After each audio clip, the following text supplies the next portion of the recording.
मित्रांनो, जगातील सर्वात मोठी दौलत म्हणजे माणसं. आपल्याजवळ माणसं असली, आपुलकीचं नातं असलं तर बाकी काही नसलं तरी चालतं. मनातलं बोलायला शिका, नाहीतर मन माणसाला खायला लागतं. आपल्या भावना वेळेवर व्यक्त कराव्यात. मनात न काही ठेवता मन मोकळं करावं. आयुष्य जिंकलं पाहिजे, माणूस नाही. स्पर्धा करू नका, जगण्याची गोडी घ्या. प्रेमात हिशोब नसतो, देणं लागतं ते देतच राहावं लागतं. नात्यात निस्वार्थपणे प्रेम देणं हेच खरं समाधान असतं. विरह ही पण भेटच असते, थोडी लांबलेली. दूर गेलं म्हणून नातं संपत नाही, ते अंतराने अजून घट्ट होतं. जगायला शिका, फक्त जगून दाखवू नका. फक्त श्वास घेणं म्हणजे जगणं नव्हे. आयुष्य जगायचंय तर ते मनापासून जगा.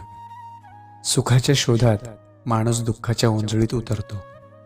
सुख मिळवताना काय गमावत आहोत हे सुद्धा कधीकधी काळजीपूर्वक पाहायला हवं. कधीकधी माणूस माणसाला इतकं समजून घेतं की तो त्याचा स्वतःचा राहत नाही. नात्यात स्वतःलाही जागा द्या. माणूस खूप मोठा असतो, फक्त तो स्वतःला ओळखत नाही. आपली ताकद या आपल्यालाच कळायला हवी. आठवणींची पण काळजी घ्या, त्यासुद्धा कोमेजतात. नातं फुलवताना जुन्या आठवणींना उजाळा देणं गरजेचं असतं. स्वतःच्या मनाशी प्रामाणिक राहिलात की जग जिंकता येतं. फक्त आपल्याला फसवू नका, बाकी सगळं सोपं होतं. दुरावा आला की नातं संपतं असं नाही.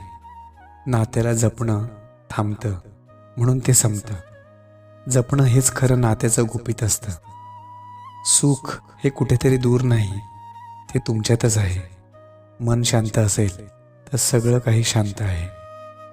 माणूस गेला तरी शब्द राहतात, म्हणून चांगलं बोलावं, चांगलं लिहावं.